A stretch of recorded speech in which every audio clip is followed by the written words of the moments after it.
Can't remember the name of this. Invictus blades, sold by minikatana.com. It's M390 in titanium, and it's like a $250 knife. The action, I don't doubt it. It definitely lives up to that price range.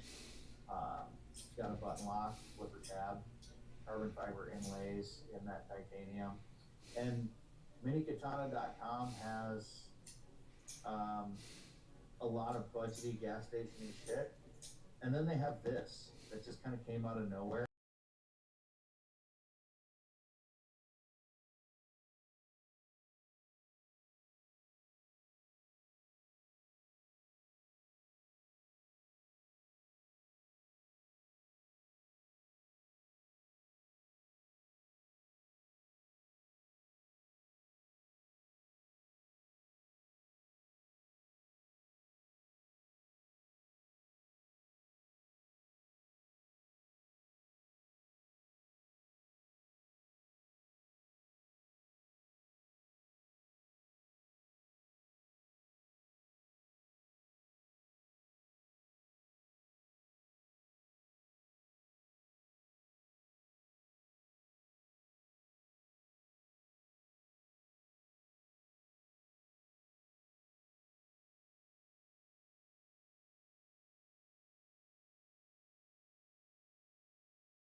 Test 1, 2, 3, 4. 1, 2, 3, 4.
Okay, how's that? All right, let's see. I see. Welcome to the nest. You'll see it in a second.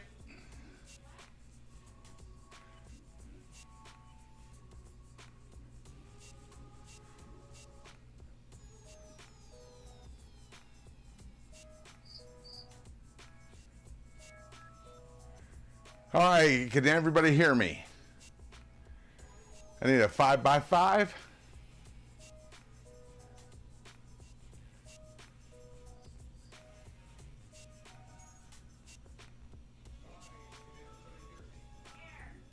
Okay.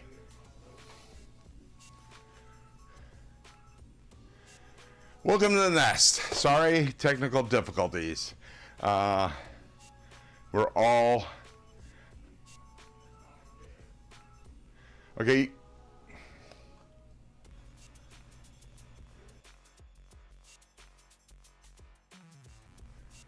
All right. Hey, brown sugar. Welcome to the nest. What's in your pockets? What are you carrying? I gots to know. Blind Woo Fury. Welcome, welcome, welcome. Clint Crosby, old man on the ridge. Blind Woo Fury.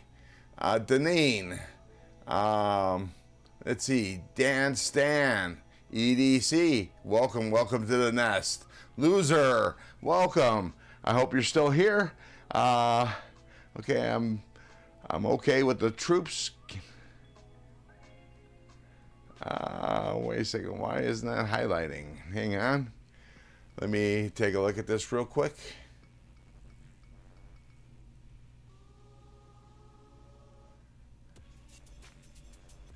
Okay, well, I guess that function isn't going to work, but at least you guys can hear me.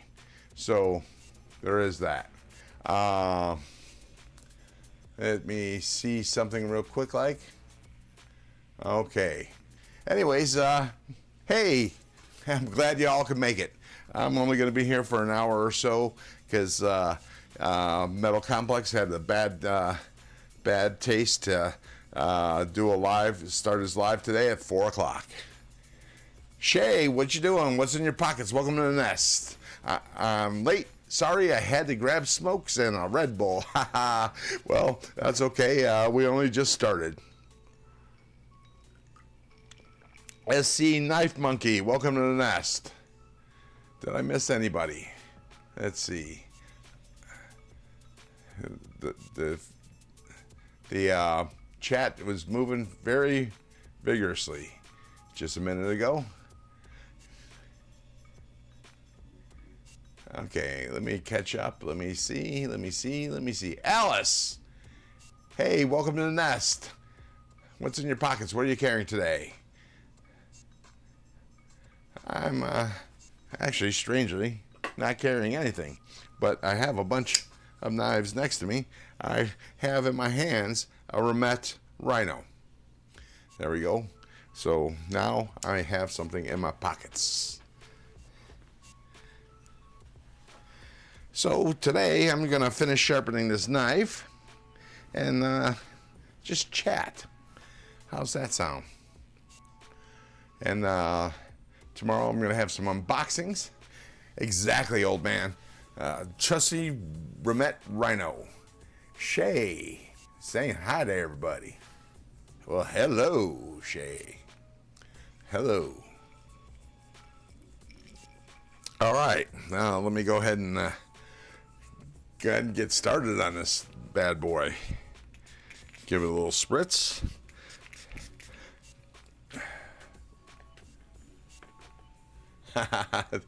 Thank you, old man. The old man on the ridge says, good choice. I'm guessing he's talking about the Rhino. So right now I'm on the F80 stone, Veneve. I believe all I got to do is, yeah, a couple passes. Now you see how when I push the rod in, when I'm going from side to side, I'm pushing the rod in, and what that does is that puts a curve on the teeth of the. Wait, why am I off to the side? Hang on, let me see if I can fix that.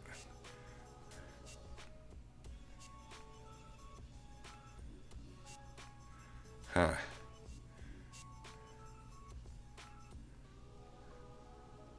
How's that? Oh, that's never gonna work. There we go. Let's try that.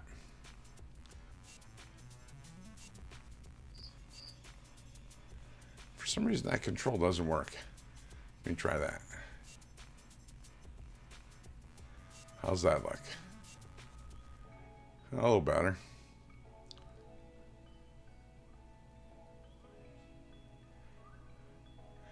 If I had brains, I would restart that program. Let's see. Let's try to reset that.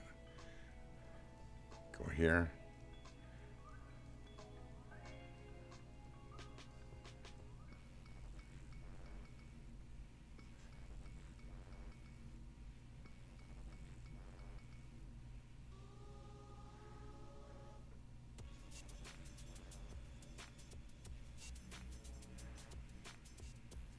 For some reason, my camera decided to go all wonky on me. I've been testing it all morning.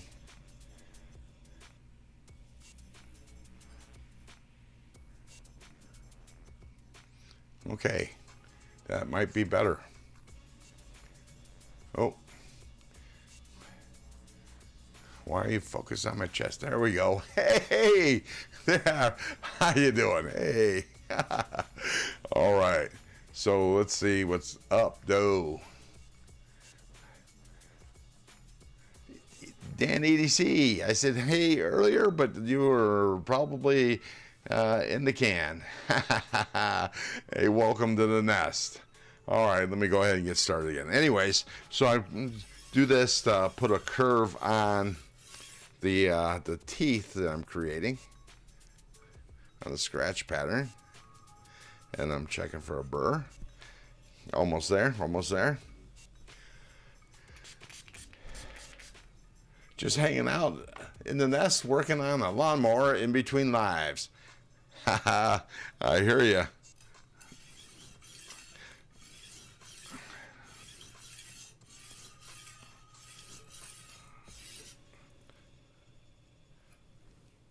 Swap. And then, you see, I'm going the opposite direction because I want the teeth all to be going in the same curve.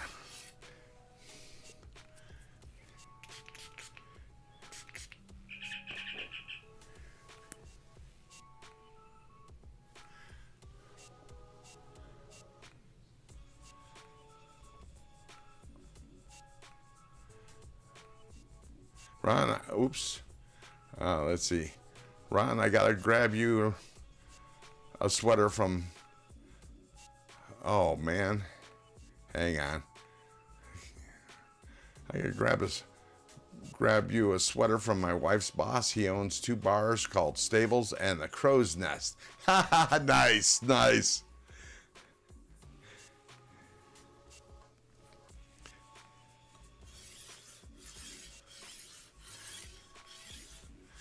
There's I think it's 80. There's a area called Crow's Landing, and what it is it's actually a airport that doesn't appear on the maps. And that's because I believe it was originally built to land the secret military shuttle. Now it is the site of an emergency shuttle landing site. But that's pretty cool. But it's called Crow's Landing.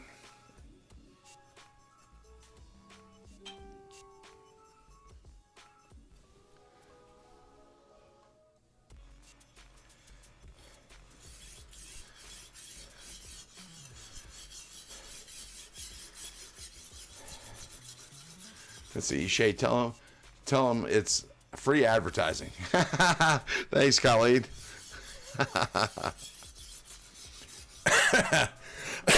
Ooh, excuse me. Gotta love a crowbar. I'm sure they have the best alcohols.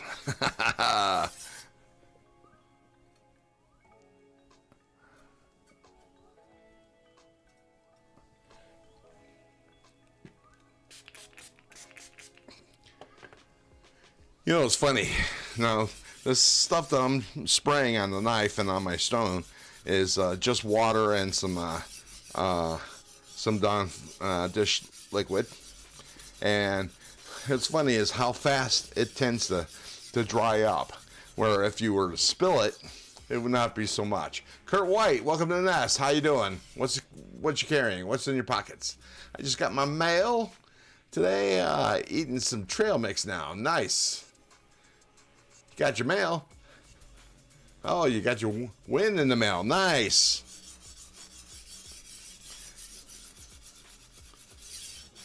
You're going to have to tell me how you like the knife.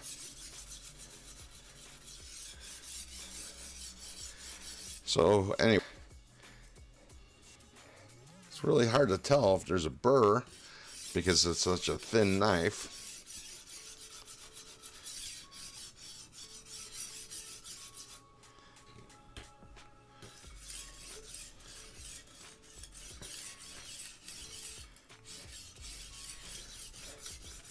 And what we want to do is we want to just get the old scratch pattern to be gone and create a new one before we move on to the next stone.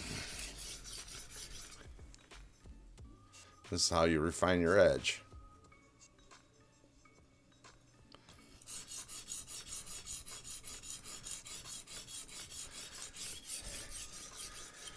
I'm going to have to wipe this down here in a second after I do the second side again.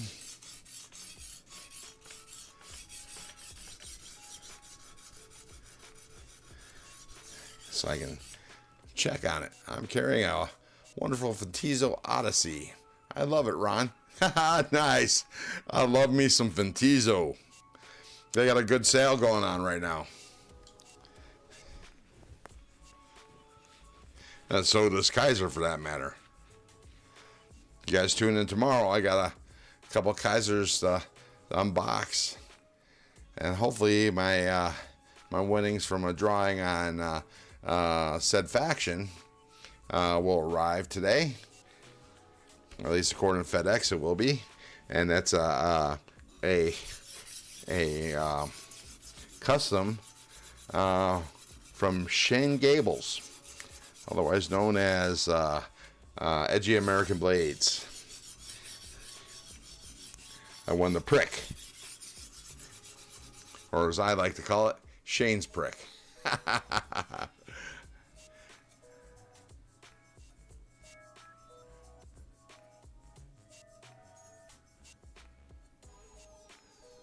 You're obsessed with your Para 3. I can't see why.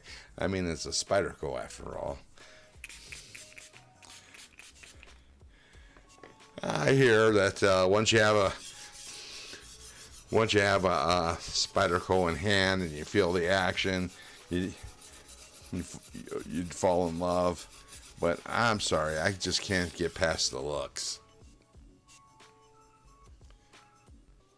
You know, as fond as I am of birds, given my namesake, I can't take a cotton to the Spydercos. Now the shaman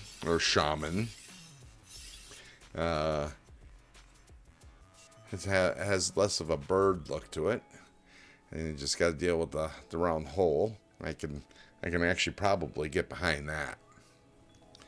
All right, time to, well, I should have checked checked it before I removed the stone, but I'm gonna clean off the edge here.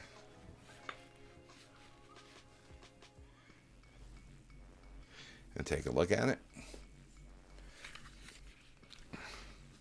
Before long, I'll have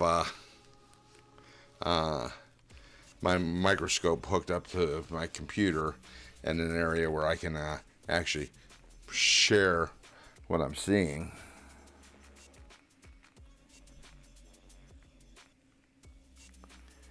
I gotta get the tip a little bit more.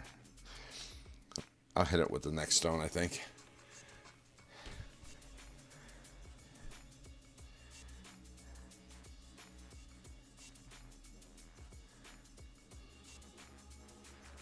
Yeah, okay. Moving on up in the city. Moving to, let's see, we're going to move to 150. An F-150. Not a bad truck if you like Ford pickup trucks. I'm a GM man, even though I drive a Ford Edge, but that's a company car, so there's no accounting for taste.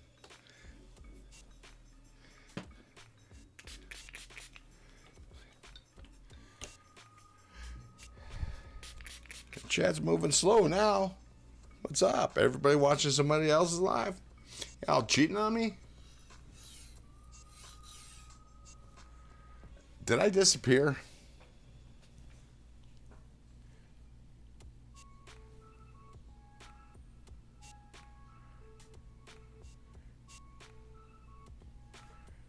Oh, there we go.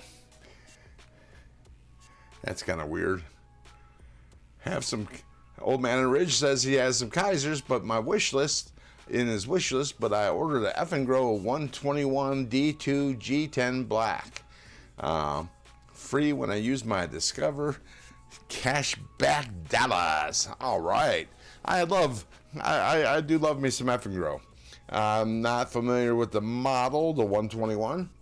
But then again, I might even own one. Okay.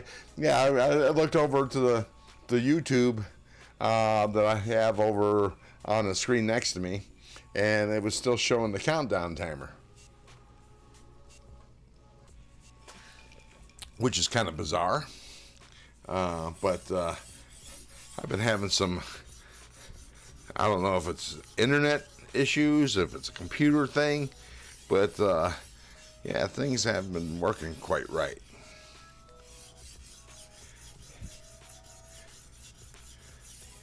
And of course, it only happens when you're, live on YouTube, when you're actually testing crap out. Everything seems to work fine, and all of a sudden, you're live and nothing wants to work. Marco, welcome to the nest. What's in your pockets? What are you carrying? I gots to know. Hey, Marco, didn't I make you a mod? Let me check that out.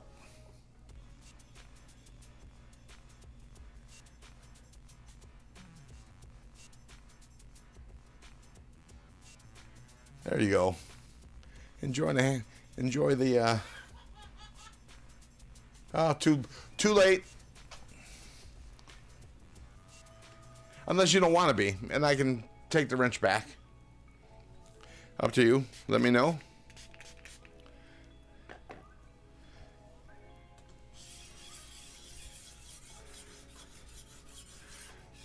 Mick Ranger, welcome to the nest.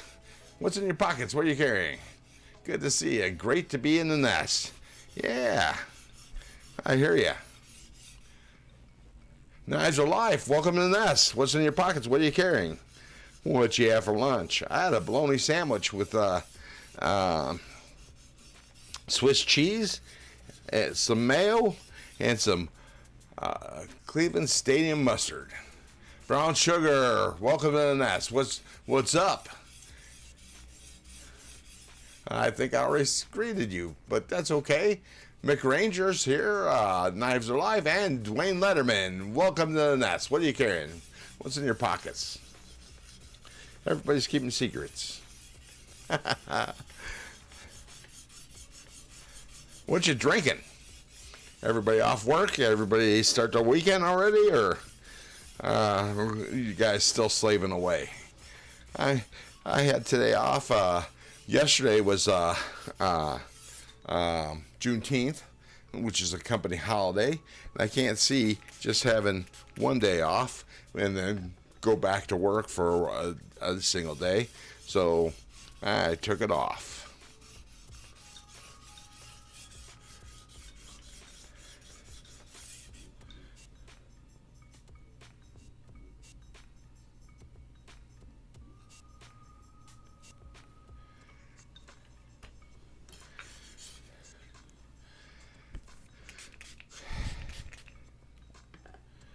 Let's see, Mick Ranger's got a Spy 27 Cobalt Blue Shaman a few days ago, and he's breaking it in as we chat. Nice. Flipping that bird.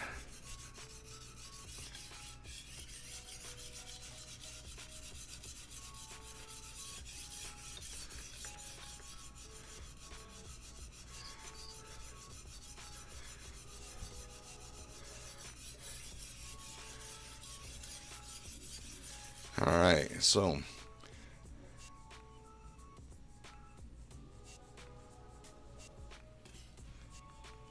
let me check the angle. Can you see that? No, you can't see that. And I can't show you. It's a secret. But on the end of this rod here, I can't show you. Whoops, just knocked something off. No, that won't work. Oh, yeah. By where my hand is a angle meter or angleometer, as it were. So I can check to make sure I'm putting the right degree bevel on this, which is I'm working on 10 degree per side. So if I'll come back and spread the word. My normal live stream tomorrow will be starting at 3 as per normal, and I'll be doing a giveaway as well as an unboxing of at least 2 knives. I believe there's actually no 3 knives, and hopefully Shane's Prick will be here today, and we'll unbox that and take a look at it and see what it looks like.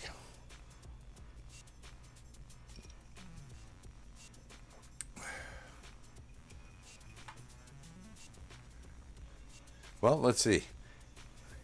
Well, it's not a top view, but let me see about this.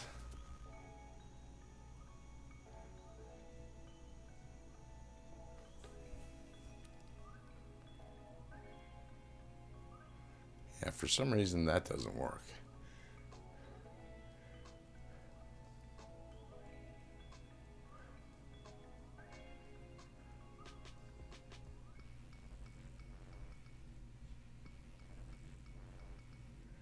Hang on.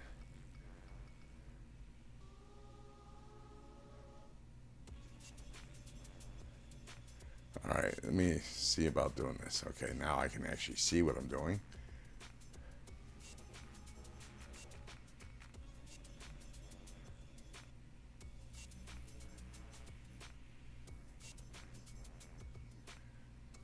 Do that.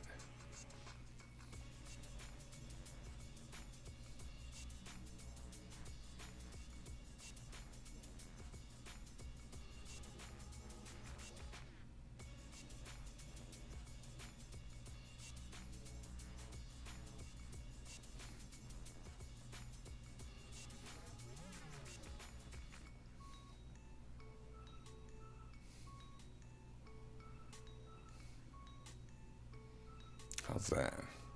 Can you see the sharpener? Yeah. All right. So this thing right here is the angle meter. You can see it. And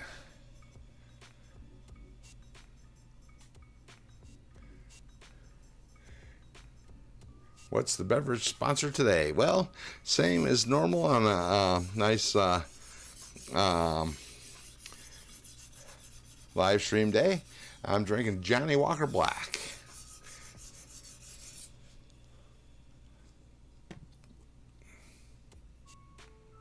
No, it doesn't snap on. It's actually part of the rod.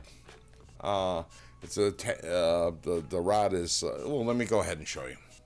Let me pull this off and pull that off and put this aside. All right, so I removed the rod that's right here.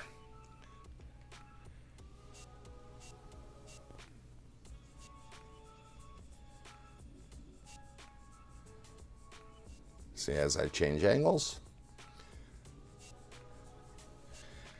So it's very convenient. Very convenient. Hello, Crow's Nest. What's up? Welcome to the Nest, Spook Doozle. What's in your pockets? What are you carrying? I didn't see it on the other lives today. Gentleman of honor. Oh, I missed you. How you doing? What are you carrying? What's in your pockets? What you have for lunch? A bologna sandwich. Normally I have mortadella instead of bologna, but the local grocery store has a new distributor, and they've been trying to get the mortadella, but their distributor ain't having it. Lance Foley, welcome to the nest. What's in your pockets? What are you carrying? Yes, same here. Same here, Mick. It's like the best bologna you can get. Of course, it's the original bologna, which is cool. Let's see. What? Yeah. I know.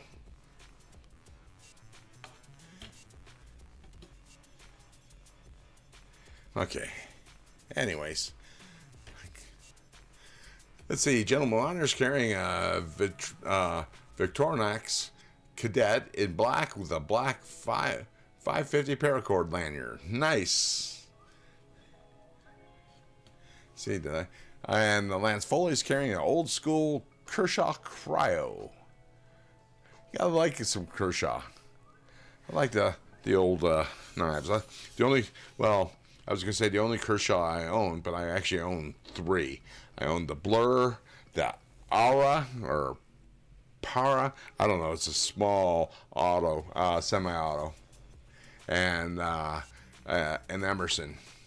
I miss my Italian delis. Don't make me jealous. Yeah. One of these days, I'm going to make it to the city, New York City, and have me some Cat's Deli. Gotta have that pastrami.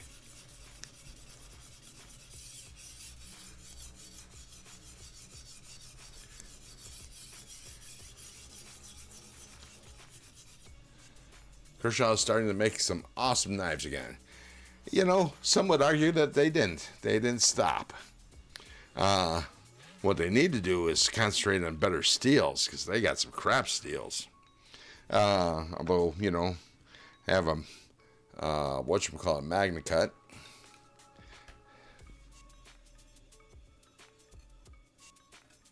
Bel Air is amazing. Yeah, that's it.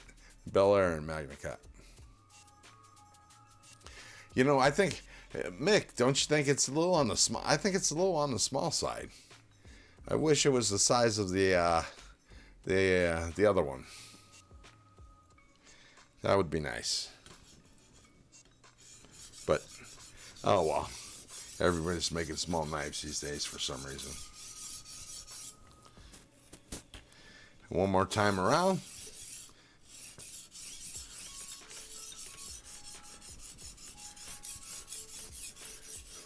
Mama's favorite cats. Nice. Yep.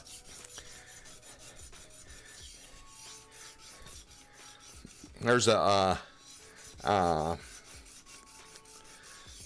video you can watch. The Bon Appetit. A guy from Bon Appetit worked at the Cat's Deli for 24 hours, and that was enlightening.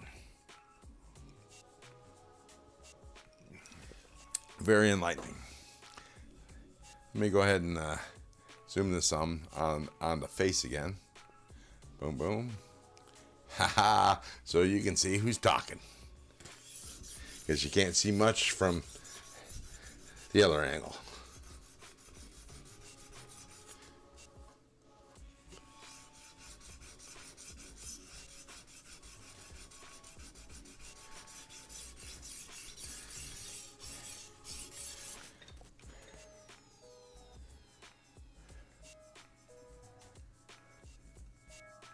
I used to get cats for lunch at least 3 times a month. Nice, Mick. It must be nice.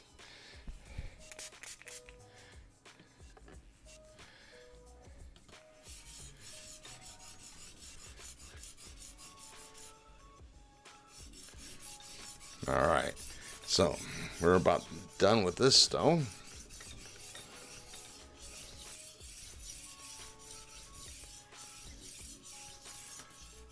Now I am in Arizona and food sucks. Oh, sorry about that. Well, sorry about that, Mick. But, oh, that's New Mexico. Sorry. I was going to say you got some hatch chilies that you can get, but that's New Mexico.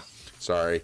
Southern states, you know, or they're called Western states, but anyways, yeah. We're in Arizona, where it's hot and miserable, or miserable and hot.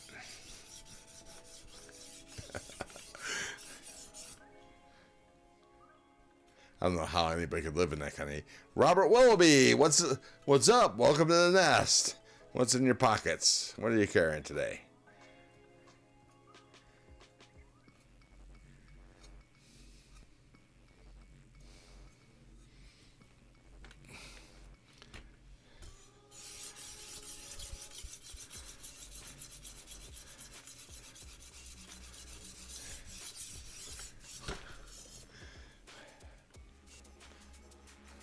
Tighten this down. I love it out here in Arizona, and it ain't as bad as you think. Yeah. Well, easy for you to say. I can't handle the heat. At least that much heat. I mean, here in Nevada, we have our share of hotness.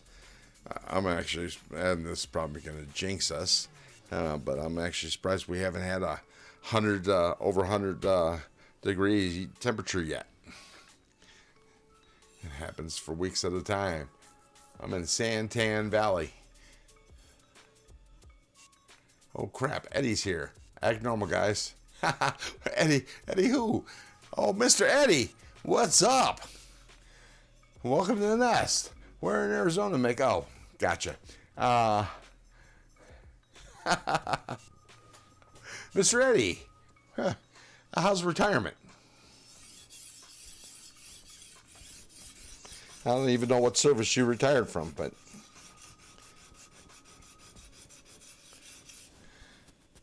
I was Air Force 9 years. So unfortunately, I got out without retiring, but at the time, it seemed like the right decision to make, and I was regretting that a couple months after getting out. But that was a long time ago.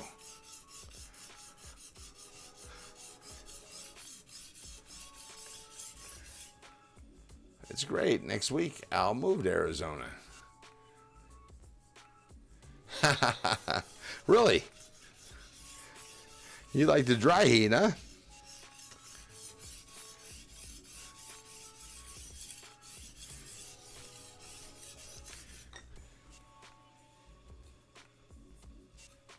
I'll tell you, it took me a while to get used to how dry it is up here.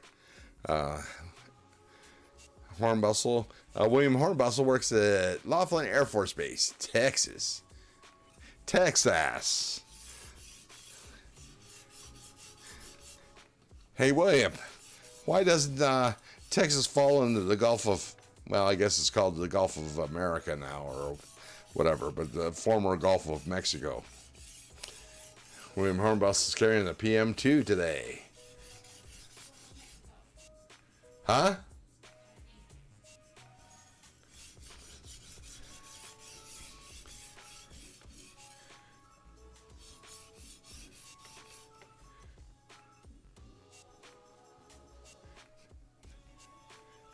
Mr. Eddie's moving to next to Milton in Sierra Vista. I'm not sure where that is. Well, I'm sure it's got a great view. You didn't finish the question. Oh, yeah, I forget. The question is, why doesn't Texas fall under the Gulf of Mexico? That's what the question is. I'll give you a moment to ponder.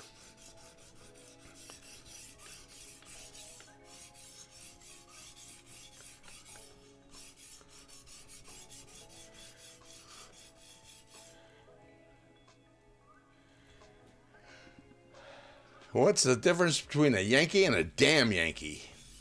I give up. What is the difference?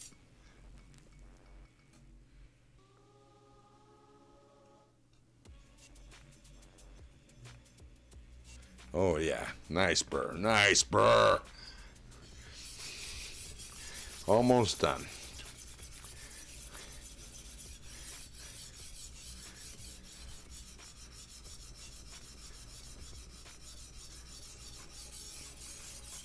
Yankees come and go. Yankees come and go back. Damn Yankees stay. Gotcha. So the reason why Texas doesn't fall in the Gulf of Mexico is because Oklahoma sucks. I hope none of you guys live in Oklahoma.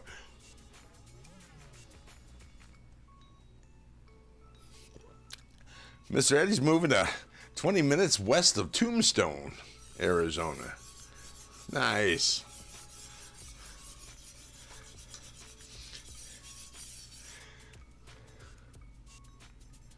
So, Mr. Eddie, what service were you in?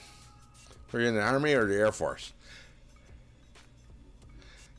I was thinking you were in the Air Force, but I don't know. Since I came up with that idea, I think I heard something or saw something that made me, gotcha, that made me think that you were in the Army. Nice.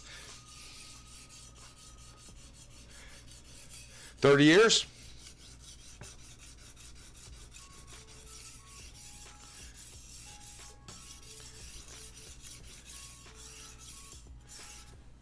Not smart enough for Air Force. Chair Force. Yeah, it was once upon a time the Chair Force. Now it's a little different. It's actually more like a real military organization. But when I was in, I flew a desk.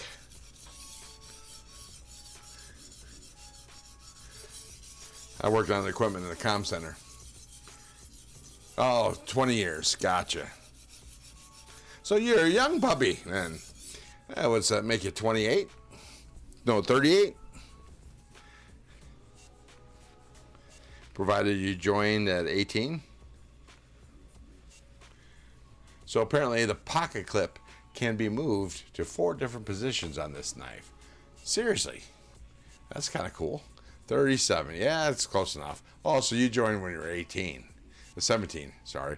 My math. Go figure.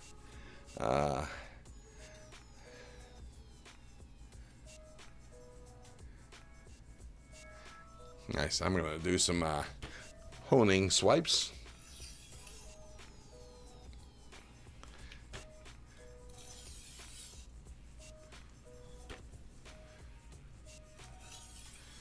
When you're honing with the last stone that you used, you want to... All right. Hurry back, Mr. Eddie. Anyways, you want to just lightly swipe. So you only want essentially the weight of the stone. 16 years at the repair base at the Base Fitness Center and 6 years teaching motorcycle classes on base. Nice. What kind of motorcycle riding?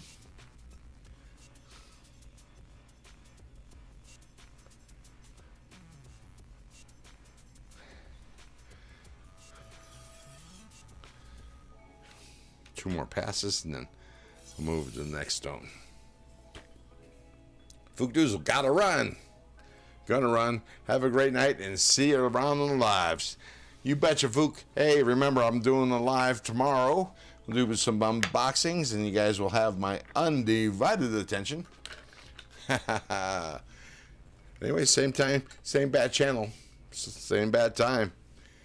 See you, Fook. Writer's Course. BRC to you.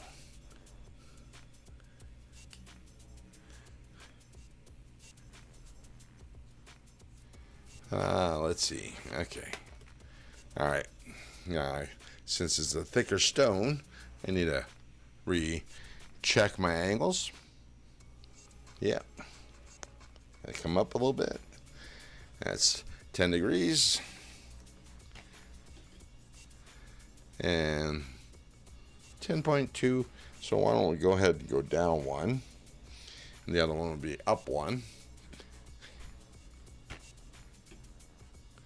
kind of split the difference. Yeah. Oh, no. Come up one. See, 10.1. This should be 10.2. Close enough. All right.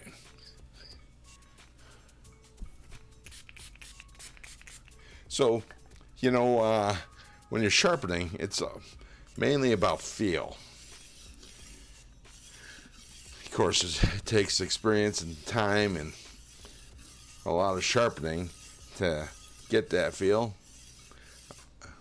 For the longest time, I wondered if I was ever going to get it. But, it just comes.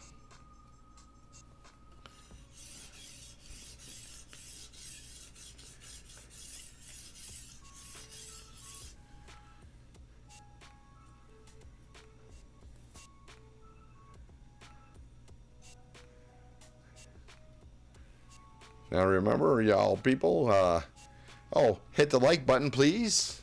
I would appreciate it. And last couple live streams were devoid of, not devoid of likes, but I was like deprived.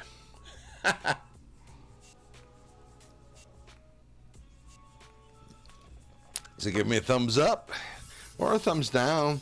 Leave a comment. I've been responding to fewer and fewer comments lately because nobody's been making them. Although I saw mixed comments on the upcoming live. I appreciate that, Mick. Oh, nice. So as you progress in stones, it gets faster and faster to create a burr because you've already reached your apex. So now all you're really doing is refining. First stone's your most important stone because you're creating your apex, and the apex is the peak of the angles together.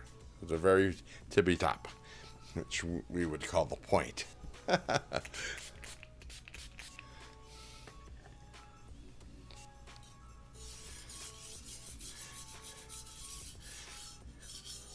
And it's in creating that apex is when the burr gets created, and all that is a little piece of weak steel sitting at the tippy top that gets folded over every time you change sides. Out of here. Hey, Ron Dobbins, what's up? Welcome to the nest. What's in your pockets? I know you're packing. You're packing some heat. I got to know. Anyways, when you're talking, listening to these YouTube knife sharpeners, they tell you, you gotta remove the burr, and they tell you how to remove the burr. But I swear to God, I've never seen a burr. Actually, a removed burr, like a thin wire of metal. Like they kind of describe. So I'm kind of wondering if that actually exists or not. I do know that it can be a challenge to remove a burr off of some steels. Some steels work out just fine. Oh, nice. All right. So this is going to be last pass on this side, and then we'll do a couple honing swipes and move to the next stone. Carrying a Devo Mash. Ron Dobbins is carrying Devo Mash Tiger Stripe scales. Oh, I love that. I need to get me a knife with Tiger Stripes. And a Jack Wolf Venom titanium scales and a Big Idea titanium pen and G-Shock watch today. Hey, did you all see JD with gear guides? Gears, and I forget what the new name of the show is, but how disappointed he was when he got that new Jack Wolf knife, because it was just a little too small for his big hands. Oh man, the level of disappointment was palpable. I don't know if you heard, but when I had left a message, well, I said I feel the same way about hats. It's not that, and he took it to mean passionate. I was passionate about hats, and even though I do love me a good hat, mainly it's because I have a hard time finding a hat that fits this big noggin. I wear a 7 7/8 ish, and it's really hard to find a good hat. It's actually hard to find a pair of glasses that fit too. So when you find a pair, find a hat that fits, it's important. You know, you try to take care of it and all that kind of crap. And last year I bought a yeah, no, see, Ron, unfortunately, they're still small because, you know, where the bill curves around the head, they make it too narrow. And it just squeezes the head. And not to mention, most times, it's all one size fits all. Even on the biggest notches, it's still too small.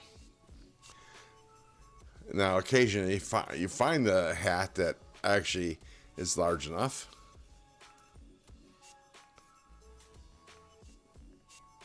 Yeah, but sometimes, Mick, with a big noggin like mine, it's hard to find something that fits. That's fitted. So I actually last year bought a custom Australian hat. I had it custom made in Virginia City, Nevada, by a fantastic hat maker. I actually sat there and watched him make it, and he fitted my head to a frickin' T.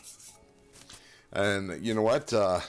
When I finish up with this knife, I'll run and get the hat. I'm gonna. You guys will see what I'm talking about. Give me a chance to have a cigarette too.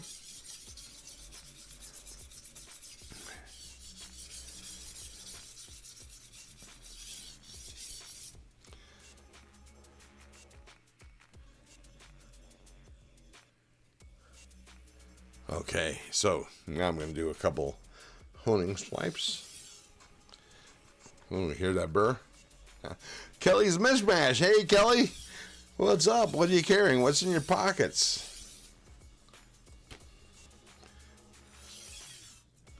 What'd you have for lunch?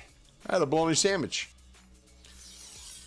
Some mustard and, with mayo and some Cleveland Stadium mustard.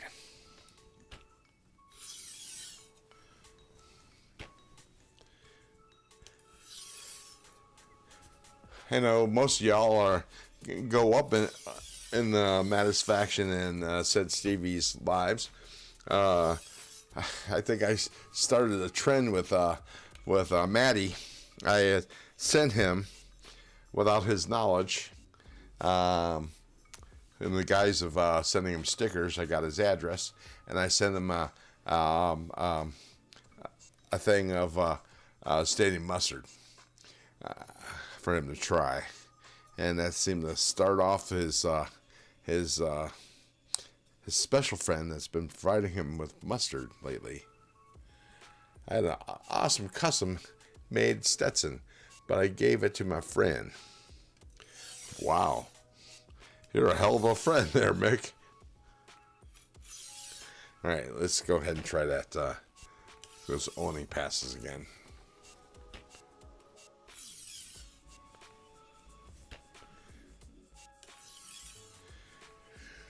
And turn the stone over.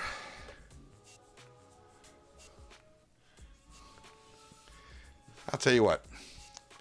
I gotta wash my hands. Since I gotta do that, I'm gonna go ahead and have a cigarette, and I'll grab my hat. and I'll show you my custom made hat just for me.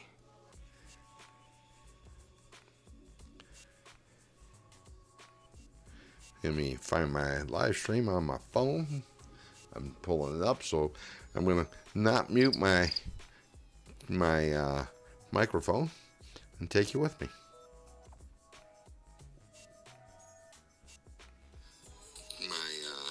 Microphone. There we go. Okay, now I can see the live.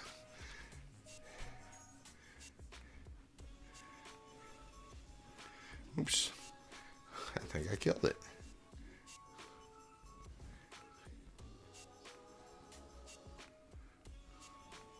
There we go.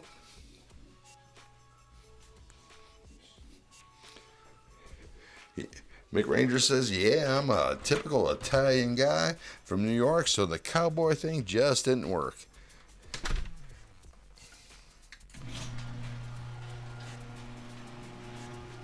Hell, I'm a little poor boy from Cleveland, Ohio, and as soon as when I joined the Air Force and was in training at Shepherd Air Force Base, Texas,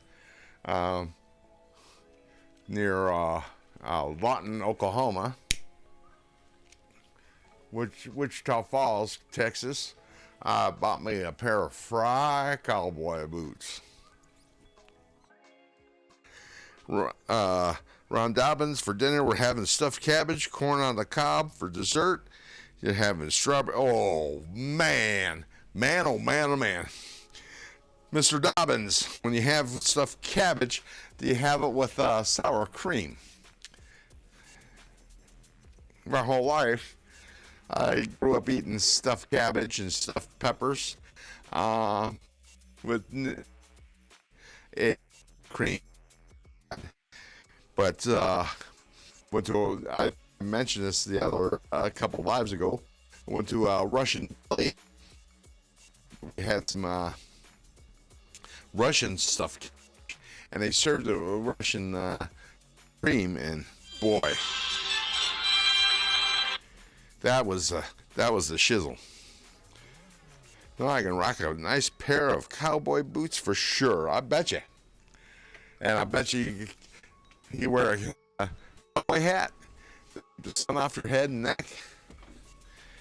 I know I would, because you seen the top of my head. I wear it so short that you see some skin.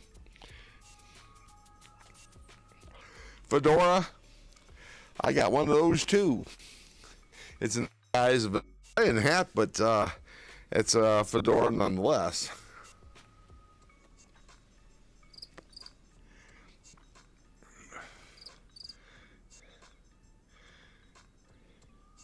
I have a nice pair of leather Levi boots that I love. Nice. I had to give up cowboy boots. For one, they're a bitch to put on and take off, but that wasn't the reason. It's because they killed my feet. I got flat feet.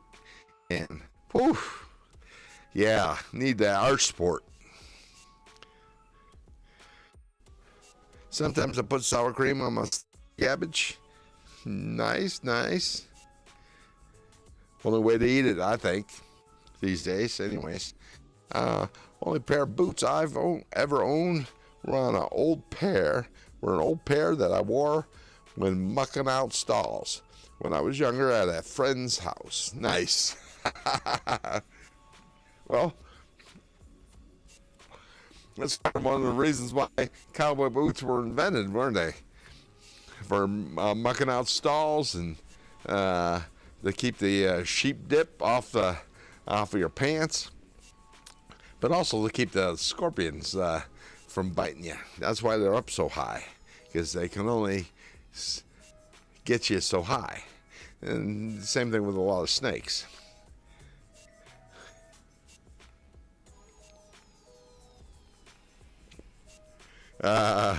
Those cowboy boots saw some shite. Yeah, when I was growing up, would make us make peppers for my dad, so that was an adult thing, supposedly, I guess. But yeah, I love me some stuffed peppers. The Levi boots have a side zipper, and they look a lot like cowboy boots. Nice. Now, Mr. Dobbins, do you prepare these stuffed cabbages yourself?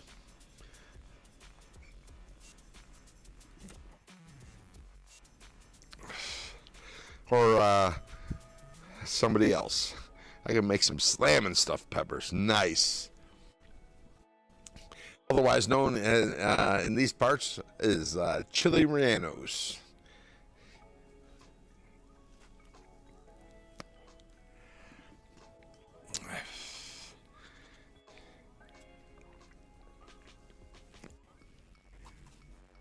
Okay.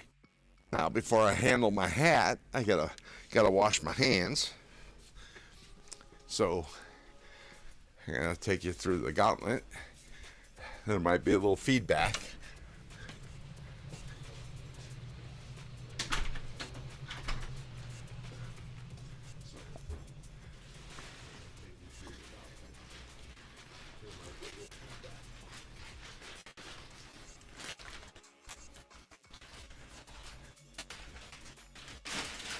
All right, the water here.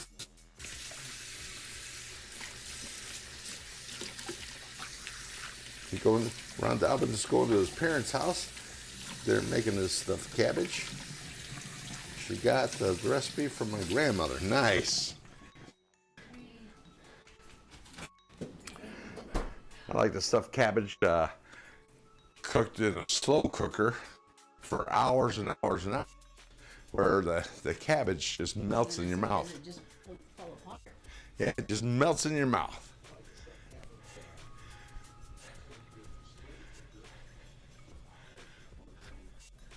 Ooh, looks like I wore my the barbecues, blues and brews, and it looks like it needs a little cleaning.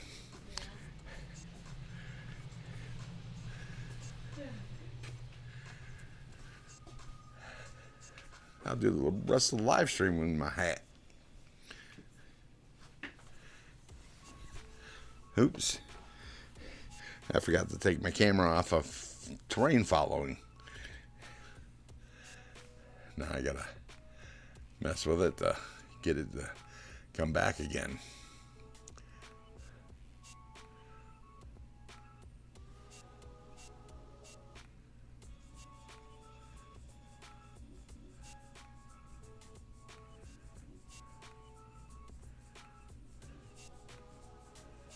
There we go.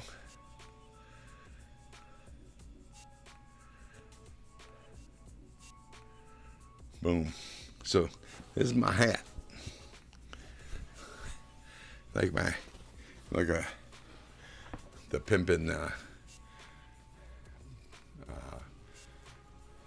strap.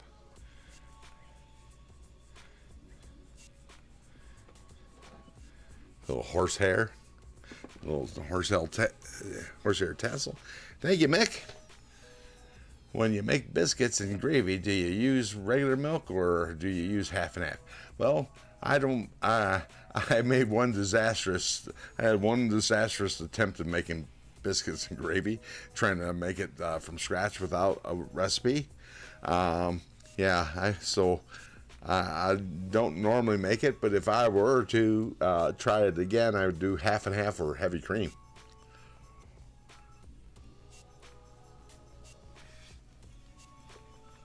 Although heavy cream might make it a little too rich. Anyways, let me put this new stone on. We're going to 240 grit. Should only be a couple swipes and then move to the next one. Nice hat. That's a sweet looking hat, brother. Thank you, sir. It cost me more than most of the knives I own. I almost had sticker shock when he told me how much it was going to cost. Let me check the angle.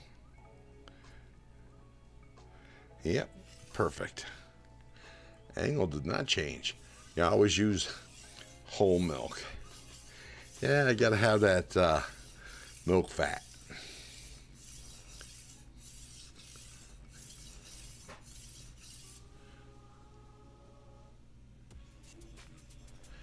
Ooh, nice burr, nice burr.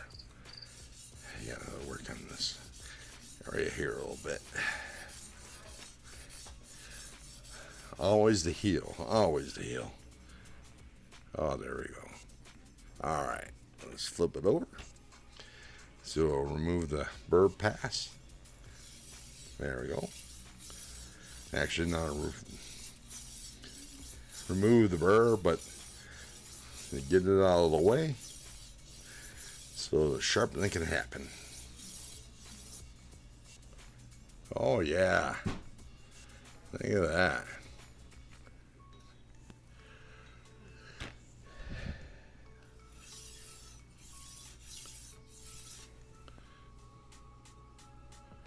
Yeah, things are coming together.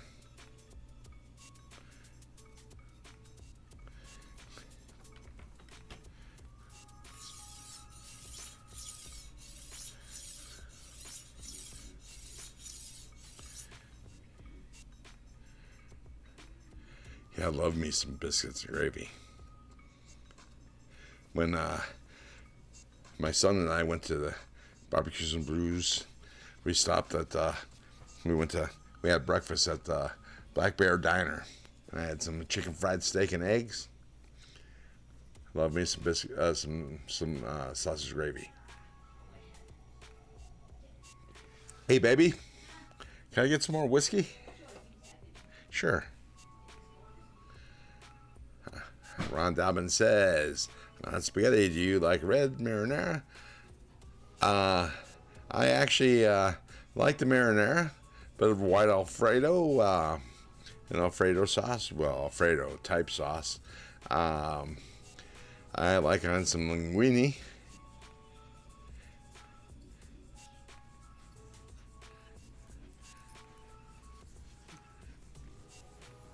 I make a killer pasta limone, which is freaking fantastic and freaking fantastically easy. The hardest thing about making pasta limone is grating up all that Parmesan cheese that needs to melt as soon as it touches the hot pasta. That is the shizzle. But I make a killer red sauce.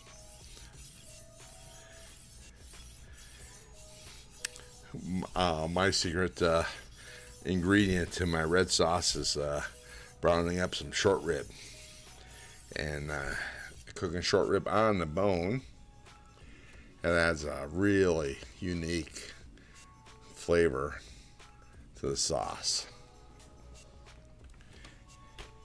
And unsurprisingly, anybody who makes a good Italian red sauce can make a hell of a chili too, which I do. I'm award-winning. Third place. First time I ever made chili was a chili cook-off for the German-American Friendship Club when I was stationed in Germany. My chili, out of 10 participants, I came in third. Now my chili no longer resembles that chili. It is 100 times better.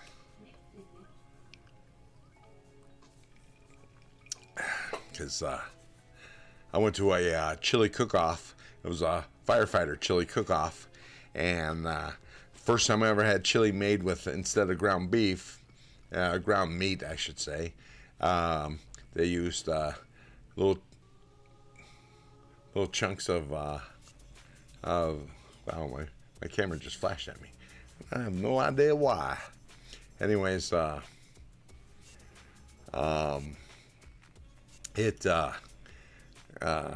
chunks of little meat, about that size, maybe a quarter inch, little squares or rectangles, and that changed my life.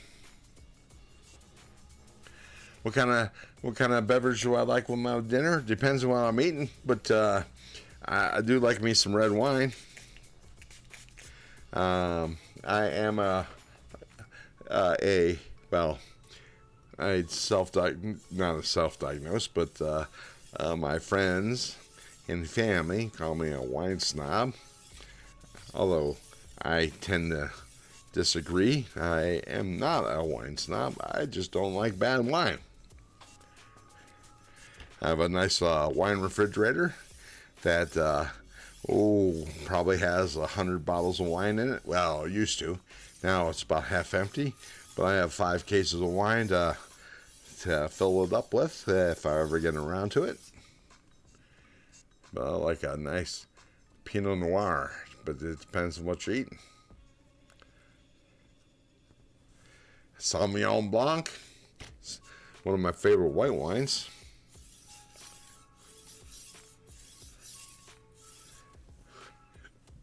But generally, on a day-to-day, I drink Pepsi.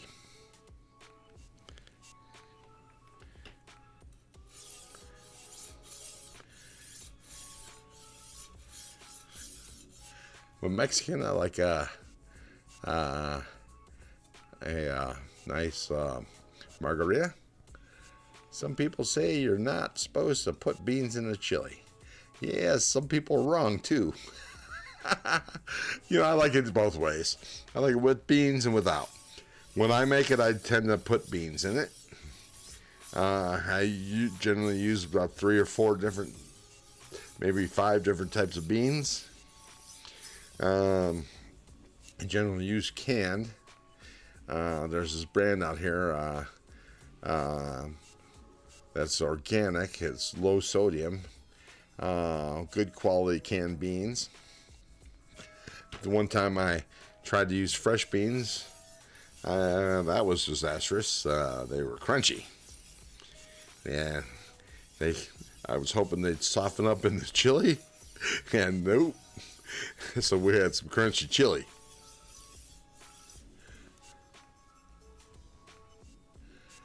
So some people say you're not supposed to put beans in your chili. What do you say? You drink Coca-Cola. Yeah, I grew up drinking Pepsi. And it's hard to take a cotton to some Coke. Although, as far as Diet Pepsi or Diet Coke goes, I prefer Diet Coke. But yeah, I'm a Pepsi guy. The same family I grew up with, my mom, my brother, and sisters, they drink Coke now. Of course, there's no accounting for taste. I'm with you. I put beans too. There you go. Now, my mom made this killer chili. I swear to God. But it ended up being more almost like a soup than a chili.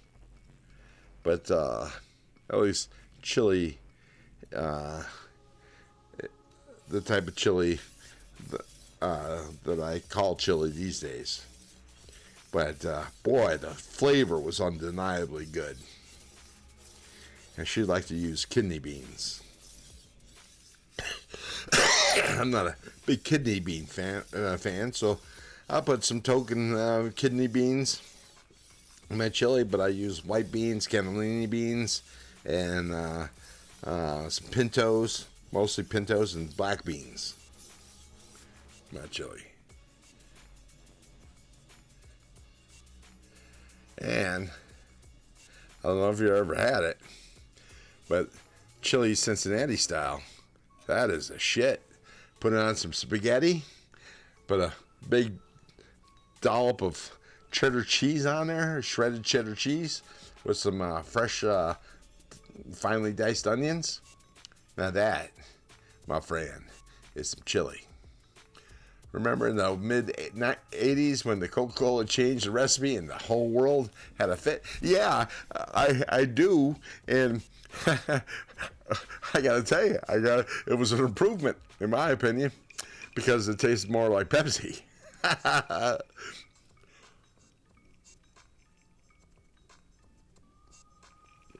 But what's really funny is that was slightly after. Yep, slightly after they came out with Pepsi. Coke, the Diet Coke, and strangely enough, Diet Coke tastes a lot like New Coke. They haven't changed that recipe since. But yeah, I remember that. I was in Germany then when that whole debacle worked out.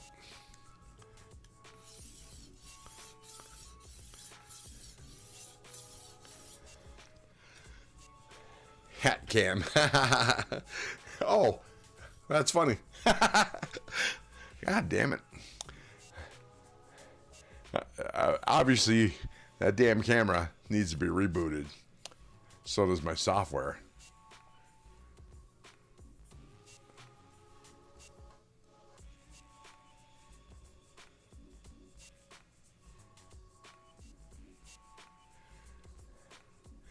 Because it should only be following my face, not the movements.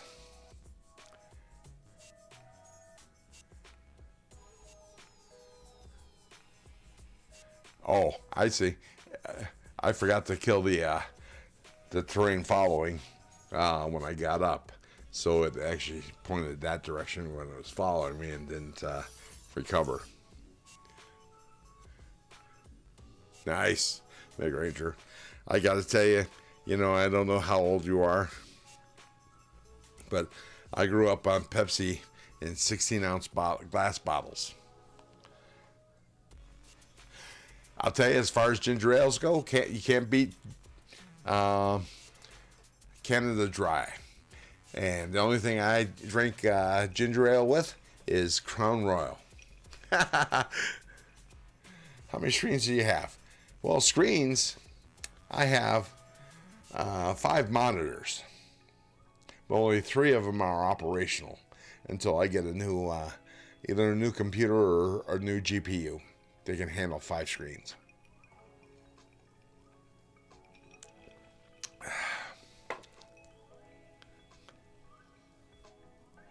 $50. Oh, so you should remember the Pepsi in the glass bottles, 16-ounce returnable glass bottles.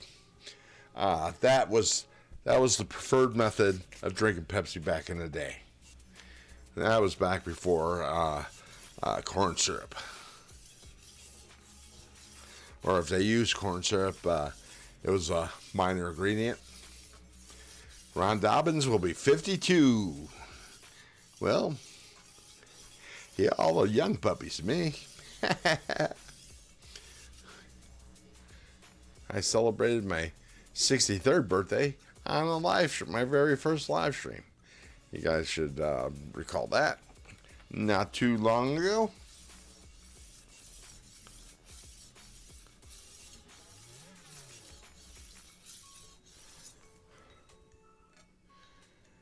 Oh, yeah. I could probably call it quits right now and say this knife is sharp. But, you can put on a F400 stone.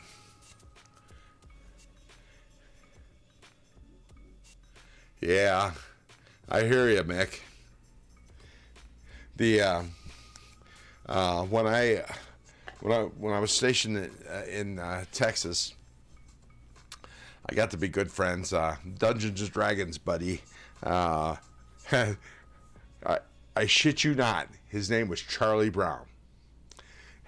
Anyways, Charlie Brown was from Columbus, and he married a girl from Columbus, and they lived at Shepherd Air Force Base too. And we were going home. I and they were going home to for Christmas for 2 weeks, and so we decided to. We both had brand new cars. I had a brand new 1984 Firebird, and he had I don't know what kind of family car. Anyways, we did a drive together down to Columbus, and his wife would drive for either one of us when we got tired. And we drove through the night from Wichita Falls, Texas to Columbus, Ohio, which is about 1,200 miles. Did it essentially nonstop. Back in the day, the only time I had to stop was for cigarettes, and no, didn't have to stop to smoke because I smoked in the car. For just the pee and for food. And anyways, well, he had heard, I don't know how many times me talking about 16-ounce glass bottle Pepsi, because in Texas all you get was those stupid plastic bottles of Pepsi. And so when we got to his house, his mom had an ice cold 16-ounce bottle of Pepsi waiting for me, which I promptly downed, and then drove from Columbus to Eastlake, Ohio, which is a 3-hour drive. And yeah, I was sorely in need of a rest stop, I gotta tell you, after chugging that 16-ounce bottle of Pepsi.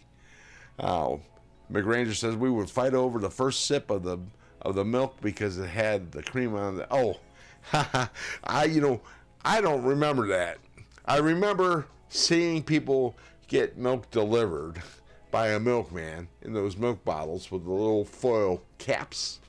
But we were beyond that, I guess, from my memory anyways. Yeah, I never had that experience, Mick. Proud Sugar. Yeah, with the metal box on the porch. Yep. I remember that.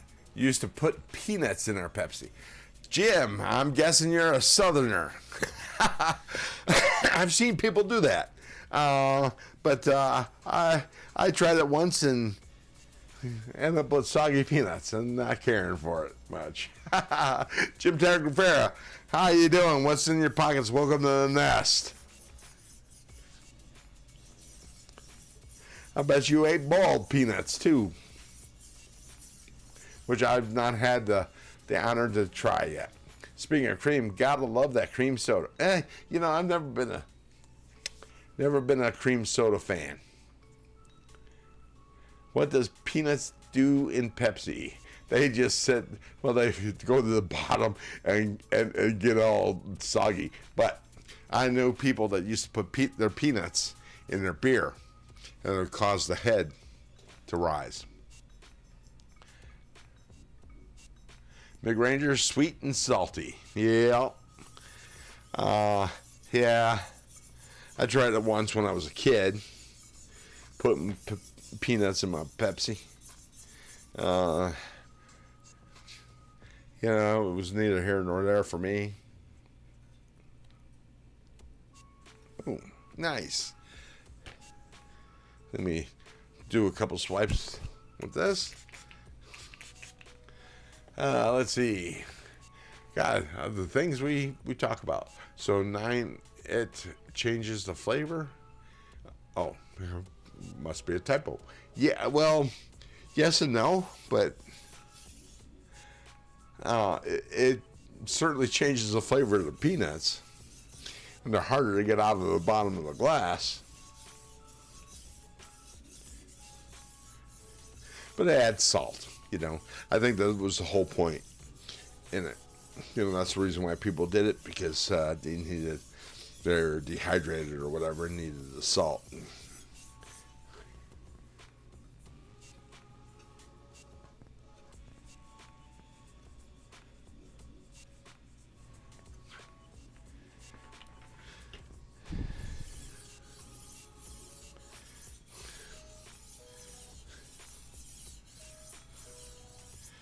All right.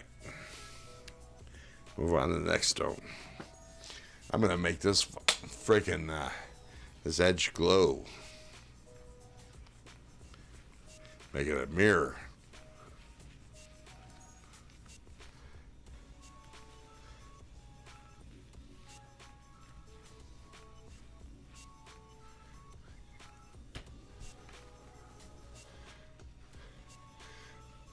Ron Dobbins tried it with peanuts in his Coke. Not his thing.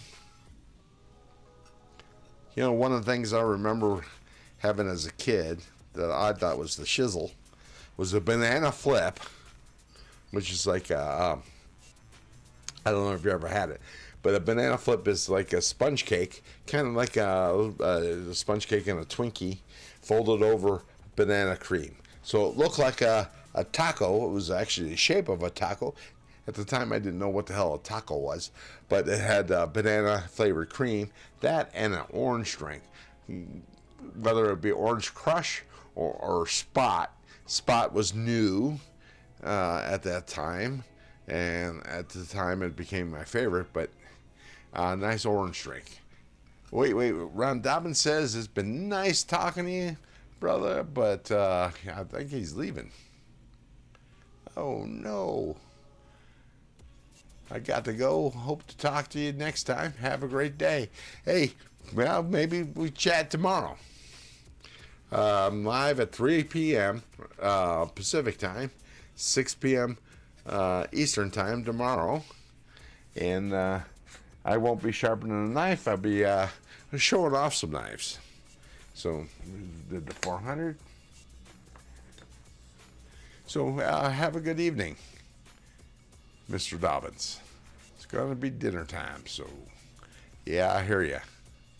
I don't know what Colleen has in store for me for dinner. I think she's going to surprise me.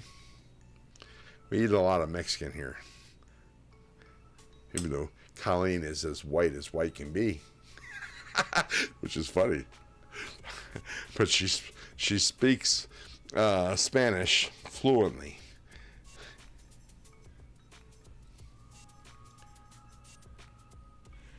Grape knee high. You know, I don't. My only experience with grape knee high, old man, is the closest I ever came to it was seeing Radar O'Reilly talk about it on MASH. Never heard of it. Never seen it. Not even really sure what it was. But grape soda, I was not a fan of when I was a kid, but mainly because if it wasn't Pepsi, I didn't want to have too much to do with it. That was back in the day when you went to a family gathering or picnic and we all drank Little Tom sodas. I don't know if you ever heard of them, but I always had a variety. The cola flavored Little Toms would go first, then the orange, then lemon lime, which is 7-Up kind of flavor. The only ones that were left were cream soda and root beer, and I was never a root beer fan. Yes, McRager. Those pudding pies, especially chocolate. The chocolate cream. Yummy.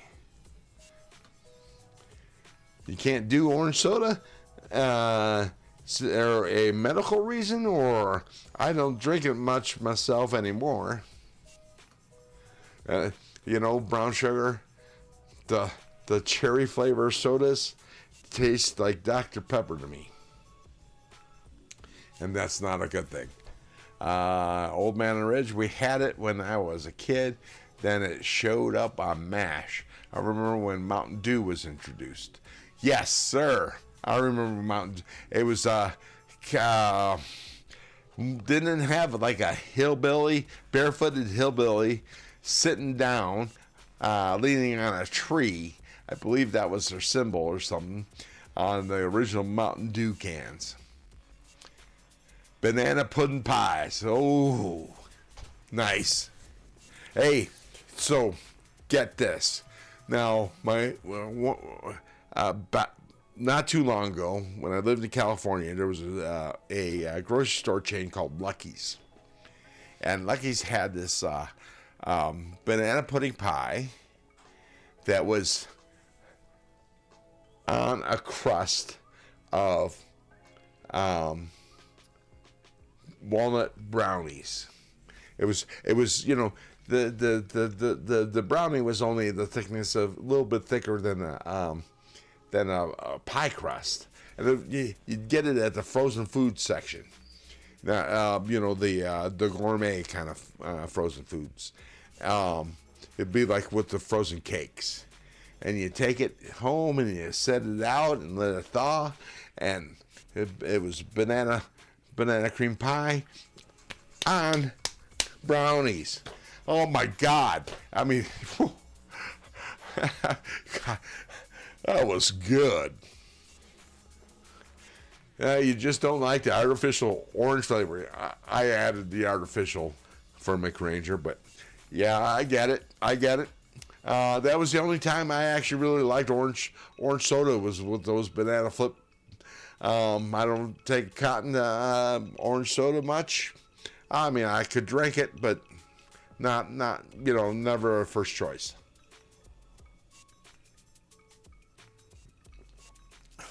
And brown sugar like the green bottles. Dang, you cats are going a little too far back for me. McRanger. Well, that's what happens when you got some old folk. We got in on a vacation in Arkansas, and folks thought that was blasphemy. What you think? What they think was blasphemy? Hang on, I gotta go back. The Mountain Dew.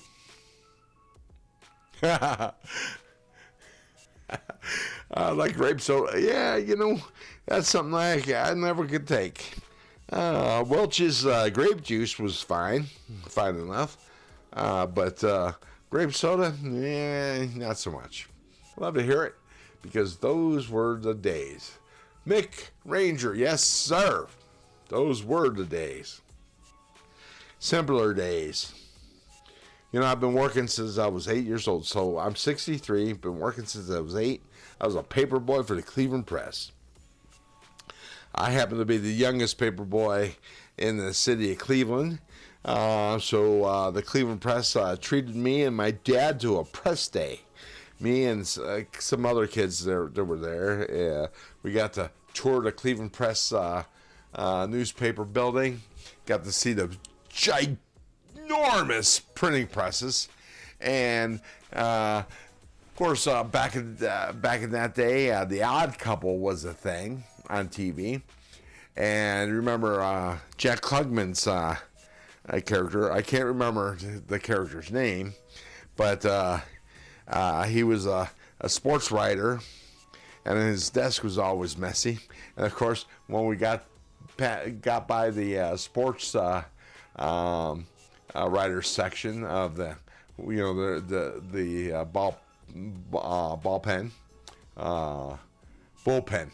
bullpen. Yeah, all their desks were messy. That was funny.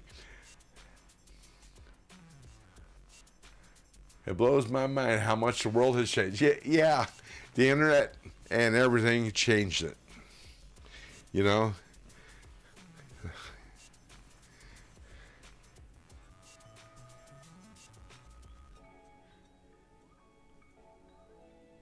Oscar. Oscar, yes. Yes, sir. And Felix.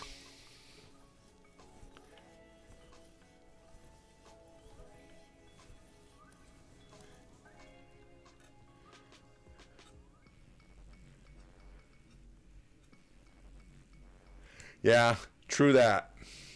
And, remember watching the sitcoms on TV? And the variety shows. Oh, the variety shows. Almost any band that became famous ended up with their own variety shows. There was a song, I guess it was country adjacent. It was, I don't like spiders and snakes, but they ain't why. Anyways, whoever performed that song ended up with a variety show that I used to love to watch.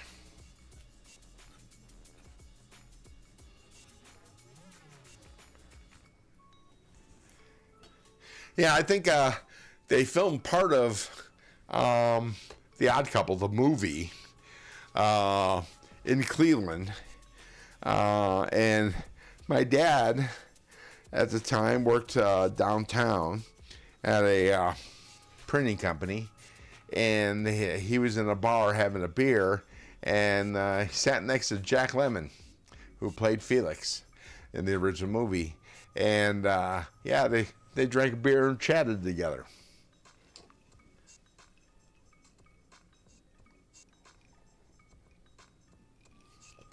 Wasn't Fizz? I don't know. I don't know what we're talking about. Oh, I missed it. Remember Fizz? You put them in water. Wait, the chat keeps on. Hang on. Do you remember Fizz? Remember Fizz? You put them in water. Was like flavored Alka-Seltzer. No, I've never heard of it. Sounds like it would have been interesting. Something I would have wanted to try as a kid. Or younger, anyways. Had so much fun on set. On set of what? I worked on TV as a stagehand for many years.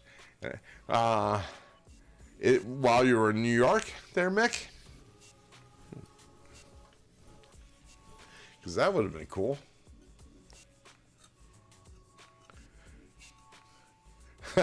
Pop, plop, fizz, fizz. Oh, what a relief it is. Alka-Seltzer. I can't believe I ate the whole thing. You ate it, Ralph. I can't believe I ate the whole thing. Remember that commercial? The only thing I remember about Alka-Seltzer besides commercials was the fact that one time, I don't know, my mom was out with her friends, and my dad was left to babysit us, and I ended up with a sick tummy or something. Anyways, he gave me some Alka-Seltzer. I remember puking that up, and then never been able to have Alka-Seltzer since then, because it reminds me of that time. Yeah, in New York City, I worked on a soap opera. Which one? I was a soap opera addict in the 80s. Mainly because I used to, when I get home from school, I used to watch the soap operas, and I'd tell my mom about them. Because she loved the soaps. Which one did you work for, Mick? I broke my neck at work and was forced into... Oh, sorry to hear that. One Life to Live. That was one of my favorites.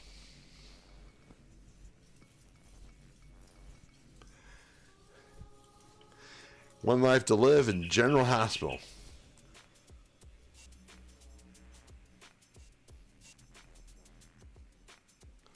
Those were my favorite. And all my children. So all my children, One Life to Live, and then General Hospital. And it's not the ranking of how I liked them, but it actually was. It's the order that they occurred in the day. Yeah, my junior and sophomore year of high school, I had enough credits that I got to go home early from school. Sheesh, I could have got you to come watch the live taping if you... Yeah, no shit. That would have been the shizzle. Fuck, I don't... before today, I had never uttered the word shizzle. And I've said it probably a half a dozen to a dozen times today. Go figure. Anyways, so let me get on with this knife instead of all this jibber jabber. Now I'm starting to sound like an old man. My grandfather would complain about the yippies. He's sitting in the kitchen, and whenever we went to visit, he'd sit in the corner on at the kitchen table by the counter, and on the counter would be this AM, FM, solid state radio, and they'd be listening to Paul Harvey. And my dad and grandpa would sit there and smoke cigarettes, and sometimes my grandpa would be smoking a pipe or a cigar, and they'd be chatting. I don't even know why I even brought that up.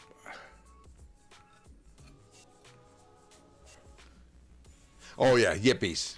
And my grandpa would be complaining about the yippies. And I would say, what about the hippies? But I guess the yippies preceded the hippies.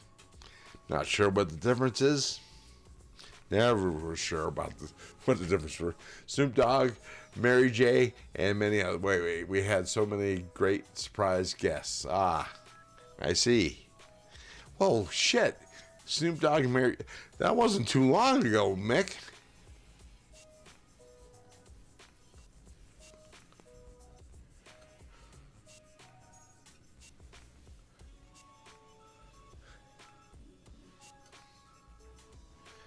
Like I'm in an F800, and I'm still creating a bird that I could feel. Oops.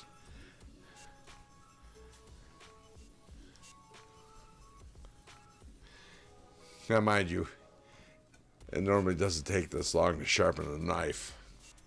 Holy crap! Well, I'm sure most of you are already aware, but I believe, hang on, what's his name?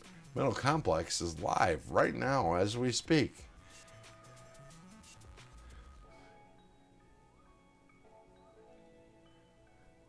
Yes, he is.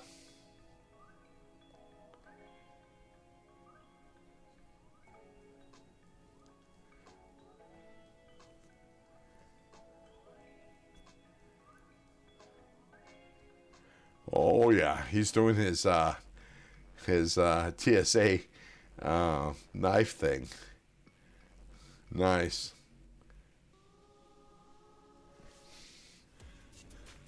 So, in case you all want to see Mick Ranger, oh no, Mick Ranger, sorry, Metal Complex with the his TSA confiscated knives. He was just playing with one that would look like a hand grenade. You guys don't want to miss out on his giveaway. I just want to finish this knife. I just got a couple more stones to go. Actually, I think only one. Actually, not a different stone, but the other side, which is 1200. Yeah, you can watch me both, but I can't. Hang on. Let me talk to Colleen, make sure she's on so she can enter. So at least one of us can enter. I'm not going to mute myself, but I'll be right back. Baby. Yeah? Metal Complex is on. Well, you're good on for you. Yeah. I'm kind of quasi-washing it. So, love you.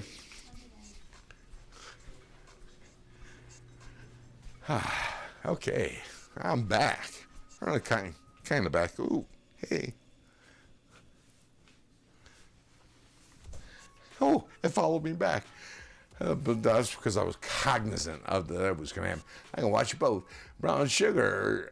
It was my dream job, so it really sucked to get hurt. Yeah, I could imagine.